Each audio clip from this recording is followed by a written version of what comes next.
ఈరోజు ప్రత్యేకంగా ప్రజాస్వామ్య వ్యవస్థలో ప్రభుత్వాలు మారడం సహజం. ప్రజల తీర్పును అందరూ గౌరవించాల్సిన అవసరం ఉంటుంది. అదే సందర్భంలో ప్రజల తీర్పును గౌరవించినప్పుడు గెలిచినటువంటి ప్రభుత్వాలు, గెలిచినటువంటి నాయకులు ప్రజల ఆకాంక్షలను కూడా ఇచ్చిన హామీల ప్రకారంగా నెరవేర్చాలి. ఎప్పుడైతే ప్రజా తీర్పును గౌరవించి ప్రభుత్వాలు మారుతాయో, మారినటువంటి ప్రభుత్వాలు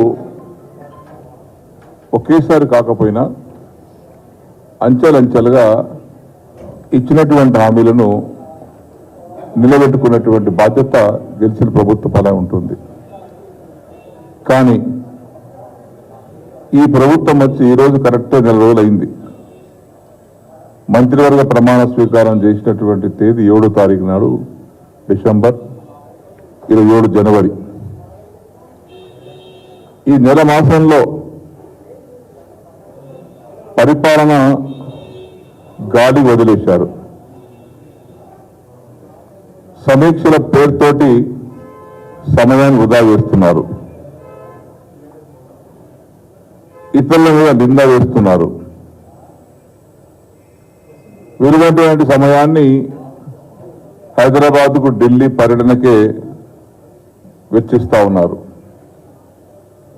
అంటే తెలంగాణ వ్యాప్తంగా ప్రజలకు ఏ హామీలు ఇచ్చారో దాన్ని నిలబెట్టుకోకుండా తీవ్రమైనటువంటి కాలయాపన చేస్తూ ఉన్నారు. అది కనబడుతూ ఉంది. కొత్త ప్రభుత్వాలు దేవుడు, కొత్త పథకాలు, ఉన్న పథకాలు రద్దు చేస్తూ ఉన్నారు. రైతు బంధు దిక్కులేదు. ఇప్పటికీ కేసీఆర్ కిట్ బంధు, కేసీఆర్ న్యూట్రిషన్ కిట్ బంధు, కళ్యాణ లక్ష్మికి ఇప్పటికి మాట లేదు. ఇది అనేక కార్యక్రమాలను రద్దుపరుస్తూ ఉన్నారు. ఎస్డిఎఫ్ నిధులు, కాన్స్టిట్యూన్సీ డెవలప్మెంట్ ప్రోగ్రామ్ నిధులు, బస్వేశ్వర లిఫ్ట్ ఇరిగేషను, ఈ మొదలగు లిఫ్ట్ ఇరిగేషన్ పనులని కూడా రద్దుపరుస్తూ ఉన్నారు. ఏ ప్రభుత్వం వచ్చినా గత ప్రభుత్వాలు తీసుకున్నటువంటి నిర్ణయాలను గౌరవించి వాటిని అమలు చేస్తూ, నువ్వు ఏదైనా కొత్త హామీలు ఇస్తే వాటిని అమలు చేసేటువంటి ప్రయత్నం చేయాలి. కానీ చాతగానితనాన్ని నిరూపించుకోవడానికి కొత్తదేం లేదు. కానీ ఉన్నవి రద్దుపరుస్తూ ఉన్నారు. ఉదాహరణకి ఇలా గృహలక్ష్మి పథకం మొదలైంది పోయిన గవర్నమెంట్లో. సో ఎన్నికల కంటే ముందు బీఆర్ఎస్ గవర్నమెంట్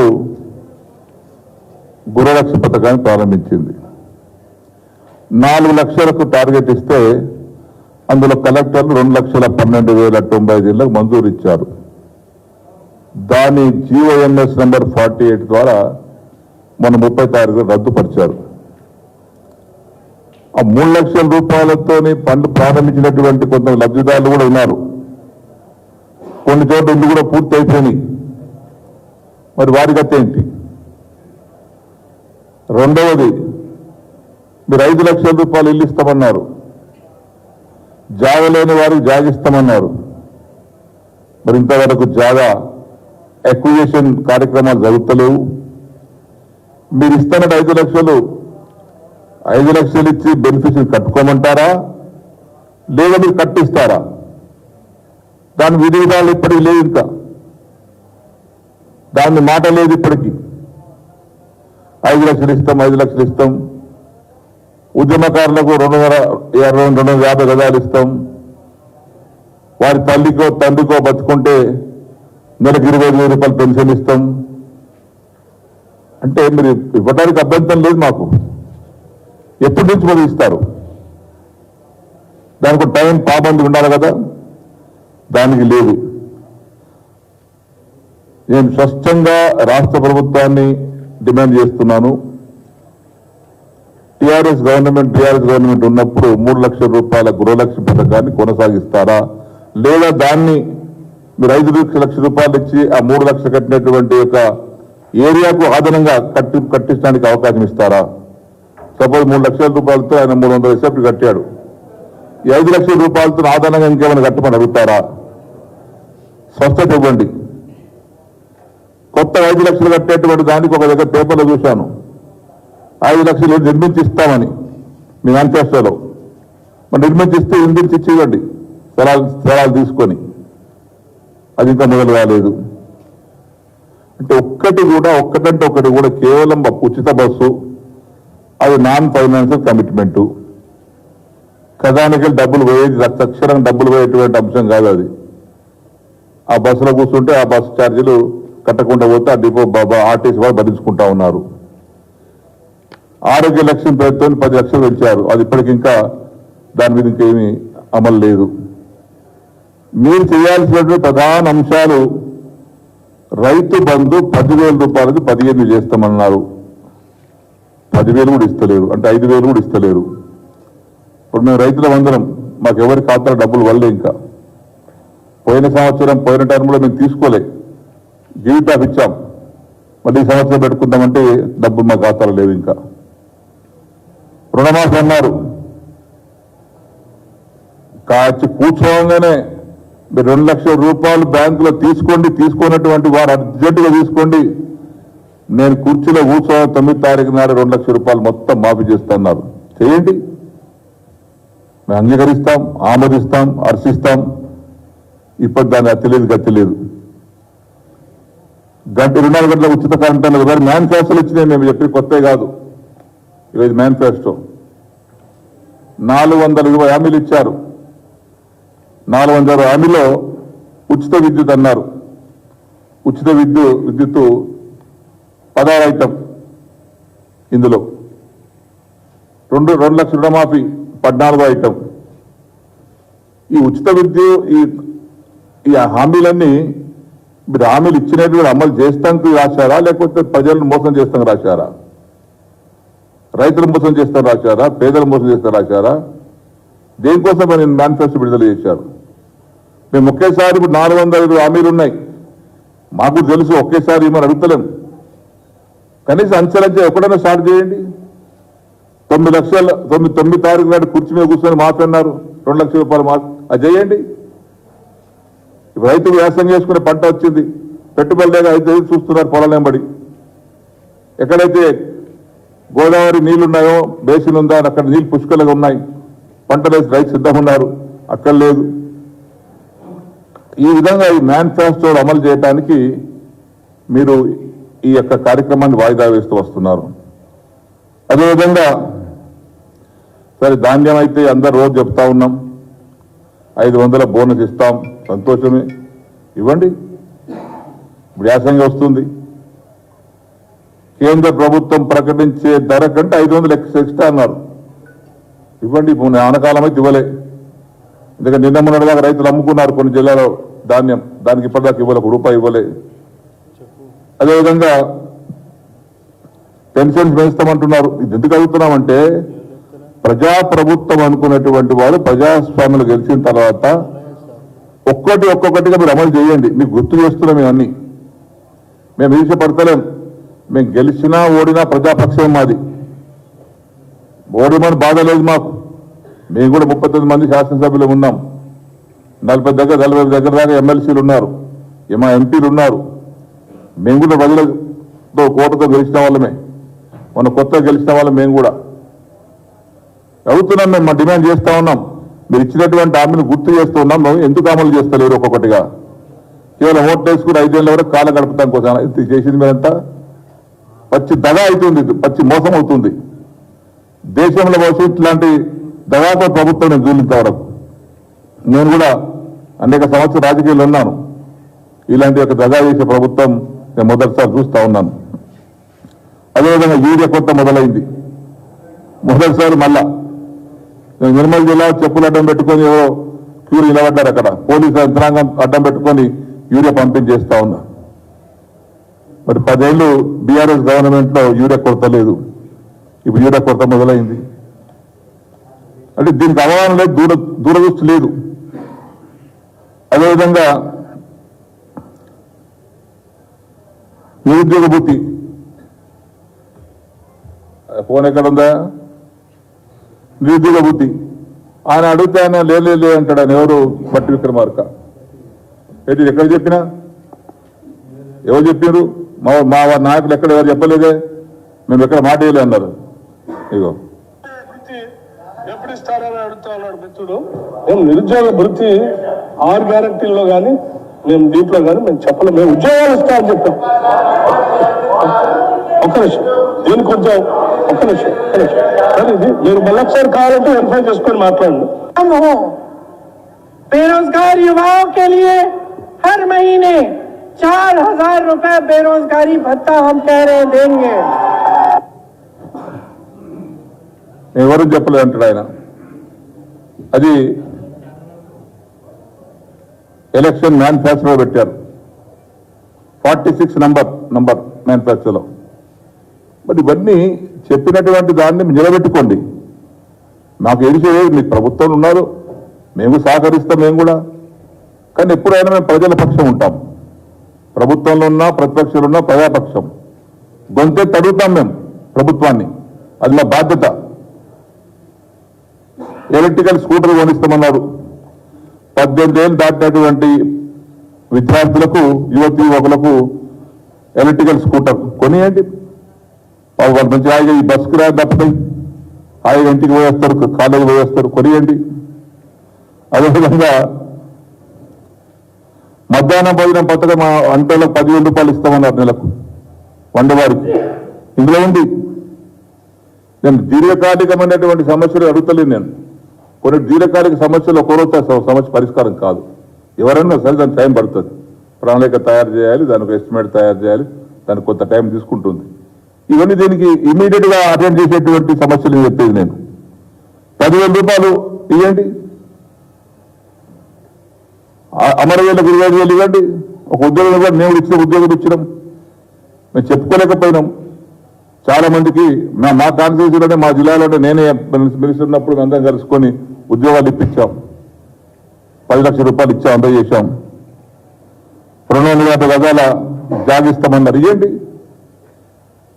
ఇవన్నీ తక్షణంగా తీసుకునే మేము దీర్ఘకాలికంగా పరిష్కారం చేయాల్సి అడుగుతలేము. మేము 420లో దీర్ఘకాలిక సమస్యలు పరిష్కారం చేయాల్సినవి ఉన్నాయి, అది మాకు తెలుసు. ఇప్పటికిప్పుడే కావాలంటే కూడా కావాలి, కొంత టైం తీసుకుంటుంది. ఇమాం మోజాలకు 10,000 ఇస్తాం, 12,000 ఇస్తామన్నారు, ఇవ్వండి. వికలాంగులకు 6,000 అన్నారు, ఇవ్వండి. ఆశాపేట 4,000 అన్నారు, ఇవ్వండి. ప్రతి పట్టణంలో రష్ పెరిగింది. ఆటోనగర్ మంచి ఆలోచనే, వాళ్ళు చేసినటువంటి ఆలోచన ఆటోనగర్. ఎందుకంటే ట్రాఫిక్ జామ్ అవుతుంది, యాక్సిడెంట్లు అవుతా ఉన్నాయి, ప్రమాదాలు అవుతా ఉన్నాయి ప్రతి పట్టణంలో. ఆటోనగర్ పెట్టించండి, స్థలం సేకరించండి. ఇకపోతే ఇక కళ్యాణ లక్ష్మికి మేము 1,00,000 రూపాయలు ధరిస్తే తులం బంగారం అన్నారు, ఇవ్వండి. తులం బంగారం తీసుకొచ్చి స్టాక్ పెట్టండి. మండల కొద్ది స్టాక్ పెట్టి అక్కడ పెట్టిన తర్వాత ఆ 1,00,000 రూపాయలు దరఖాస్తులు వస్తున్నాయి. ఆ 1,00,000 రూపాయలు వస్తున్నాయి కానీ ఎక్కడ తుల బంగారం సంగతి చెప్తలేరు, ఎక్కడ నాయకులు మాట్లాడతలేరు. తర్వాత ఇందిరమ్మ కానుకనట. అదేవిధంగా మాజీ సర్పంచుల 15,000 రూపాయలట, మాజీ వార్డు మెంబర్లకు గౌరవ వేతనం ఇవ్వండి. మళ్ళీ సర్పంచులకు, ఎంపీటీ, జడ్పీటీలకు వేతనం, గౌరవ వేతనం పెంచుతామన్నారు, పెంచండి. ఇవన్నీ ఏమీ లేదు. అంటే నేను చెప్పేటి అన్ని తక్షణంగా గవర్నమెంట్ తీసుకునేటువంటి యొక్క నిర్ణయం తీసుకునేటువంటి అంశాలు ఇవన్నీ. ఇంకా చాలా అంశాలు ఉన్నాయి కానీ అది పెద్దగా ఉన్నాయి, టైం పడుతుంది. కాబట్టి ఈరోజు మేము అడిగేది ఒకటి, ప్రభుత్వానికి మాటలు చెప్పడం కాదు, పనిచేసి చూపియండి. కేవలం ప్రజలు మోసం చేయకండి. ఇందిరమ్మ ఇళ్ళు అన్నారు, నేను మొన్న అసెంబ్లీ చెప్దాం అనుకున్నా. నా కాన్స్టిట్యున్సీలో ఇందిరమ్మ ఇళ్ల పేరుతోటి గతంలో రాజశేఖర రెడ్డి గారు ముఖ్యమంత్రి ఉన్నప్పుడు ఇందిరమ్మ ఇళ్ళు అని చెప్పి శాంక్షన్ చేశారు. దాదాపు ఒక 15,000-16,000 ఇండ్లు మంజూరు చేశారు. అందులో 10% కట్టలే. నాట్ ఈవెన్ 10% కట్టలే, 90% బోగస్. కట్టకుండా బిల్లు చెప్పుకున్నారు. నా కాన్స్టిట్యూన్సీ జైలుకు పోయినారు, నాయకులు జైలుకు పోయినారు, ఉద్యోగస్తులు డిస్మిస్ అయ్యింది. పాపం ఉద్యోగం పోయింది వాళ్ళది. మళ్ళా ఇందిరమ్మ ఇల్లు ఆ విధంగా కానియకండి. మళ్ళీ ఇందిరమ్మ పేరు పెట్టారు 5 లక్షల స్కీమ్ కోసం. పేదవాళ్ళు గుర్తించండి, న్యాయమైనటువంటి వారిని గుర్తించండి, అర్హులను గుర్తించండి, వారికి అలాట్ చేయించండి, కట్టిస్తారా కట్టించండి. వాళ్ళు ఎట్లుంటో విధి విధానాలు తయారు చేయండి. ఇక విధి విధానాలు తయారు కాలేదు కాబట్టి నేను ఒకటే అడుగుతున్నాను ఈ ప్రభుత్వానికి. ఈ యొక్క స్వయం ప్రజాపాలన అన్నారు, ఏం చేశారు, ఏం సాధించారండి? 1,20,00,000 దరఖాస్తులు వచ్చినాయి నేటికి. ఈరోజు అయిపోయింది, నిన్నటికి క్లోజ్ అయిపోయింది. ఇందులోనే మీరే రాశారు ఒక అంశంలో ఏమని, చేయూత పథకం కింద ప్రస్తుతం పింఛన్ పొందుతున్న వారు దరఖాస్తు చేయాల్సిన అవసరం లేదు అన్నారు. వారితో దరఖాస్తు తీసుకున్నారు. క్యూలో వాడు పాపం ఇబ్బంది పడ్డారు. ఈరోజు రైతు బంధు, దాని దరఖాస్తు అవసరం ఉందండి? పోయిన గవర్నమెంట్ రైతు బంధు ఇచ్చిన దరఖాస్తు తీసుకున్నామా? రైతు బీమా దరఖాస్తు తీసుకున్నామా? పెన్షన్ దరఖాస్తు తీసుకున్నామా? కళ్యాణ లక్ష్మి దరఖాస్తు పెట్టుకుంటూ ఇచ్చేసినాం. దానికి అర్హత కానీ లేకపోతే దరఖాస్తు ఇవ్వండి ముందు మీరు గుర్తిస్తాం, ఇవన్నీ ఎక్కడ జరగలేదు. అంటే ఇది కేవలము కాలయాపన కోసమే, తక్షణమే ఇవ్వటానికి తప్పించుకోవడానికి చేసేటువంటి కార్యక్రమాలు. ప్రభుత్వం చేతగంతనా నిరూపించుకోవస్తుందని ఇవన్నీ తప్పుదో పట్టిస్తా ఉన్నారు. ఇది 6 మాసాలు నడిపిస్తారు ఇట్లనే ఈ ప్రజాపాలన. ఇందులో దరఖాస్తుదారు వివరాలు వగరా వగరా పుష్టి పట్టారు. పాపం బ్లాక్లో ఉన్నారు లబ్ధిదారులు. మహాలక్ష్మి పథకం 2,500 అర్జెంట్ ఇవ్వండి. ఎంతమంది ఇస్తారు చెప్పండి, దీనికి స్పష్టత లేదు. 2,500 ఇంటికి ఒకటి ఇస్తారా, లేక ఇంటి ఉన్నటువంటి ప్రతి ఆడబిడ్డకి ఇస్తారా, దానికి క్లారిటీ లేదు. ఇంట్లో 4 కోడలు ఉంటారు, 2 బిడ్డలు ఉంటారు, 18 ఏళ్ళు దాటుతారు, అందరికి ఇస్తారా? ఇవ్వండి, సంతోషంగానే కుటుంబం బాగుపడతాయి. గ్యాస్ సిలిండర్ ఇప్పటికి ఇంకా కనెక్షన్ 500కి ఇప్పలేదు. రైతు భరోసా అయితే ఇంక ఇప్పటి దిక్కులేదు, 10,000 రూపాయలు ఇస్తలేరు. ఇదో చెప్పారు, ఇంధనం మిల్లు సంగతి చెప్పాను. ఇవన్నీ కూడా గురజాతి 200 యూనిట్లు మాఫ్. సోనియా గాంధీ గారు చెప్పారు మొత్తం 200 యూనిట్లు మొత్తం మాఫ్. ఇలా బిల్లు వస్తున్నాయి. నేను ఇలా పేపర్లో టీవీలో చూశాను. ఒక ఇంటికి 1,28,700 రూపాయల బిల్లు వచ్చింది ఒక ఇంటికి. పేదవాళ్ళు పాపం ఆయన పద్మశాలి, ఆయనకి బిల్లు వచ్చిందట. మరి ఎప్పుడు మాఫ్ చేస్తారు ఇవన్నీ? దీనికి ఇప్పుడు ఒక పాలసీ తయారు చేయండి. పాలసీ తయారు చేసి డిపార్ట్మెంట్కి అప్పచెప్పండి, పలానా వారికి మీరు బిల్లు అడగద్దని. 200 యూనిట్ కాల్చుకునేటువంటి వారు ప్రతి ఒక్కరికి అడగద్దని చెప్పండి. వైట్ రేషన్ కార్డు అంటారా లేకుంటే ఏమంటారా చెప్పండి ఒకసారి. స్పష్టత లేదు. అది కూడా మీరు ఏ పథకం అయితే ప్రకటించారో ఏ పథకం పైన స్పష్టత లేదు. స్పష్టత లేకుండా, అవగాహన లేకుండా ప్రకటించినటువంటి పథకాలు ఇవన్నీ. చేయూత పథకం కానీ, గృహ పథకం కానీ, ఇవన్నీ కూడా అనవసరంగా ప్రజలను మోసం చేసేటువంటి కార్యక్రమాలు. ఆధార్ కార్డు జిరాక్స్ పెట్టాలట, రేషన్ కార్డు జిరాక్స్ పెట్టాలట, ఇవి మళ్ళా కొత్తగా కాగితాలు పెట్టాలట. ఇవన్నీ ఐటికలనే నాకు అనిపిస్తుంది. ఈ కాలయాపన చేసి దరఖాస్తులు స్వీకారం చేసి ఒక డబ్బాలు పెట్టాడట. మనం పోలింగ్ డబ్బాలు పెడతారు చూడండి, పోలింగ్ బాక్స్ డబ్బాలు, మండలంలో డబ్బాలు పెట్టి తాళాలు వేసి తీసుకుపోయి అది దాచిరట. దరఖాస్తులు పారిపోతే భయంతో ఏమంటారు, ట్రంక్ పెట్టాలి. పోలింగ్ బ్యాలెట్ పేపర్ పెడతారు చూడు, ఆ బ్యాలెట్ పేపర్ పెట్టి తీసుకొని పోయారు. ఆ ట్రంక్ పెట్టెల తాళాలు ఎప్పుడు వస్తాయి, ఎప్పుడు పరిశీలిస్తారు, ఎప్పుడు దానికి అమలు చేస్తారు, ఎప్పుడు పేదవారికి అందిస్తారు? ఇదంతా కేవలం డ్రామాలు, నాటకాలు. రేపు పార్లమెంట్ ఎలక్షన్ వరకు ఇదే కొనసాగుతుంది. రేపు ఇస్తాం, ఎల్లుండి ఇస్తాం, మాపిస్తాం. ఆఖరికి ఇది ఇంకోటి ఏమొస్తుంది, ఈ దరఖాస్తులన్నీ తీసుకొని పరిశీలిస్తామని కంట్రోల్ చేస్తారు. పరిశీలించే లోపల బడ్జెట్ సమావేశాలు వస్తాయి. ఫిబ్రవరి మార్చిలో ఆ బడ్జెట్ సమావేశాలు కానీ అంటారు. బడ్జెట్ సమావేశాలు కాగానే లోక్సభ పార్లమెంట్ యొక్క నోటిఫికేషన్ వస్తుంది. నోటిఫికేషన్ వచ్చింది కాబట్టి పనులు ఇప్పుడు ఏం చేస్తాలే అంటారు. అది అయిపోయి 3 నెలలు అవుతుంది. అది అయిన తర్వాత స్థానిక సంస్థ ఎలక్షన్ వస్తాయి. దాని మళ్ళీ ఎలక్షన్ కోడ్ వస్తుంది, మళ్ళీ ఏడాది పోతుంది. ఈ విధంగా మొత్తానికి ప్రజలకు మోచేతి బెల్లం పెట్టి కాలయాపన చేసుకోవడానికి చేసేటువంటి కార్యక్రమాలు. నేను అడుగుతున్నాను, ఇందులో దీర్ఘకాలిక సమస్యలు కొన్ని ఉన్నాయి, సత్వరంగా చేసేటువంటి సమస్యలు కొన్ని ఉన్నాయి. మేము కూడా అందరం దీర్ఘకాలిక సమస్యలు ఇప్పుడే వెంటనే రాసేమంటలేము. సత్వరంగా చేసేటువంటి దాన్ని నేను మాట్లాడాను. సత్వరంగా చేయాల్సినటువంటి దానికి సత్వరంగా చేయండి. ఖజానా ఎప్పుడు కాలు ఉండదని ప్రభుత్వం అయిపోయా. నేను మొన్న కూడా చెప్పిన, ప్రభుత్వం అనేది వ్యాపార సంస్థ కాదు. ఇది ప్రభుత్వం అనేది ఒక సేవా సంస్థ, సర్వీస్ ఇన్స్టిట్యూషన్. డబ్బులు వస్తూ ఉంటాయి, పోతా ఉంటాయి, వస్తూ ఉంటాయి, పోతా ఉంటాయి. నిల్వ చేసుకోదు ప్రభుత్వం. ఒక వ్యాపారం చేస్తాడు, రాత్రి వ్యాపారం చేసుకొని సాయంత్రం ఇంటికి పోయి నీకు 10 లక్షల రూపాయలు వ్యాపారం చేసినా నాకు 1 లక్ష రూపాయలు మిగిలినాయి అని చెప్పి పక్కన పెట్టుకుంటాడు. ప్రభుత్వం వ్యాపార సంస్థ కాదు, ఇది ఒక సేవా సంస్థ, సర్వీస్ ఇన్స్టిట్యూషన్. ఇది వస్తుంటాయి, పోతుంటాయి.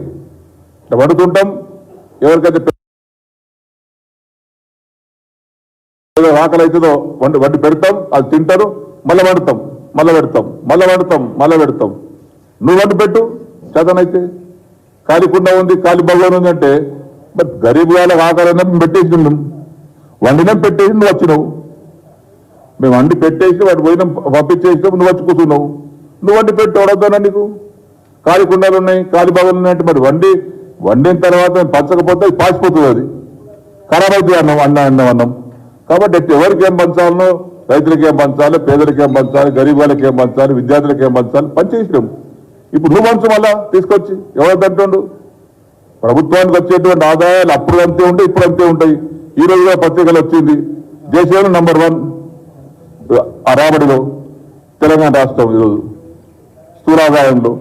ఆదాయం వాడుకోండి, దాన్ని ఉపయోగించుకోండి. పేదలకు వంచండి, మంచిగా రైతులకు వంచండి, విద్యార్థులకు వంచండి. మేము సమర్థిస్తాం, హర్షిస్తాం. అంతేగాని ఇతరుల మీద బట్టగాల్సి మీద చేసేటువంటి కార్యక్రమం బంద్ చేసుకోండి. మేము కూడా 10 సంవత్సరాలు పరిపాలించినాం.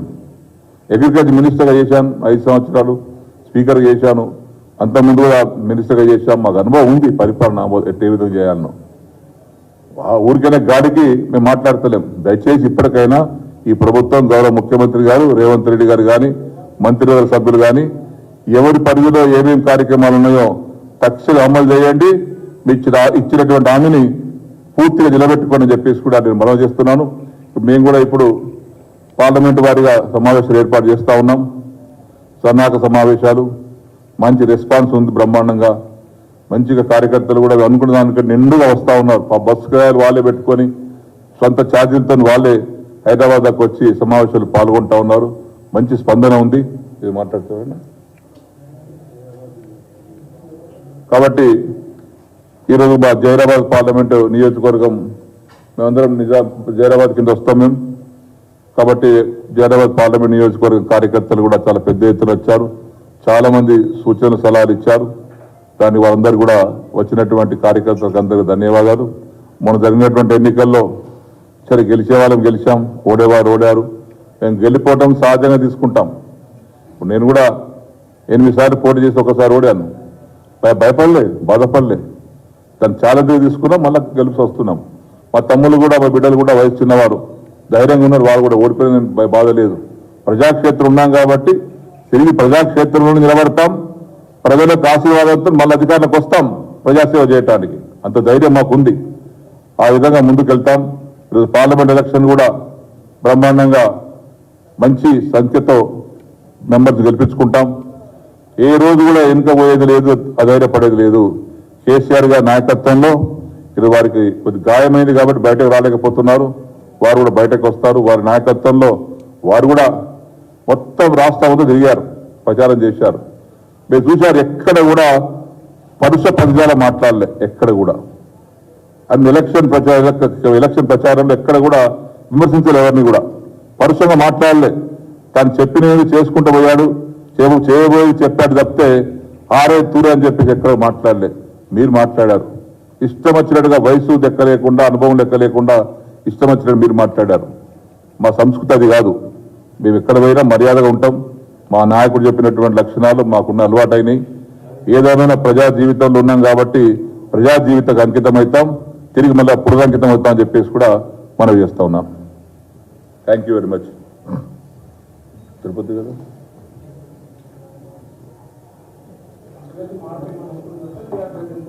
అయ్యా,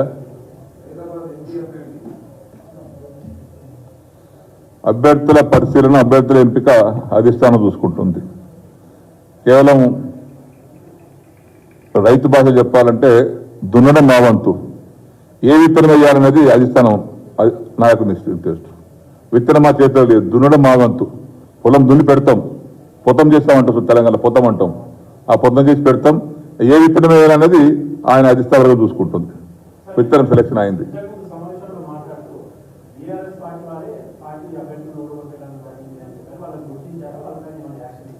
ఉంటాయి తమ్ముడు, అక్కడక్కడ ఇంత ప్రజాస్వామ్యంలో ఒకరిద్దరు ఉంటారు. కొంతమంది చర్య కూడా తీసుకున్నాం. ఎవరైతే బయటపడ్డారో, రుజువైందో అటువంటి వాళ్ళు చర్య తీసుకుంటుంది. ఇంత పెద్ద ఎలక్షన్లో ఒకరిద్దరు 10 మంది ఉంటారు. కానీ సహజంగా చాలా మంది కార్యకర్తలు 102% వినాయితే 98%, 19% కార్యకర్తలు ప్రాణం తెగి పనిచేశారు. రాత్రి మేము క్యాండిడేట్ గట్టగా మంచి పని చేశారు. ఇక మేమన్నా రాత్రి 12 కాగానే కలిసి పండుకున్నాం, కానీ వాళ్ళు తెల్లవారు పనిచేశారు, కాపలా కాశారు, ప్రచారం చేశారు, ఇల్లు తిరిగారు. వారి మనస్ఫూర్తి, ఎందుకంటే గెలిచినా ఓడినా అందరు కష్టపడి పనిచేసేటటువంటి కార్యకర్తలను అనవసరంగా నిందారోపణలు చేసి సస్పెండ్ చేయడం మంచిది కాదు. రుజువైతేనే దానికి యాక్షన్ తీసుకుంటే తప్పితే నా దృష్టిలో మాత్రం 98-99% రైతు కార్యకర్తలు చాలా సంపూర్ణంగా పనిచేశారు. Thank you.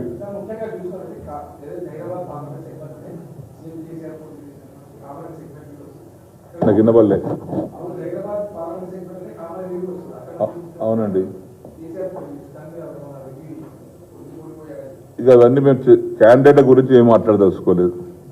మీరు ఎన్నిసార్లు అడిగినా మా పని పొలం దున్ని పెట్టడం, విత్తనం ఆయన ఇష్టం. Thank you.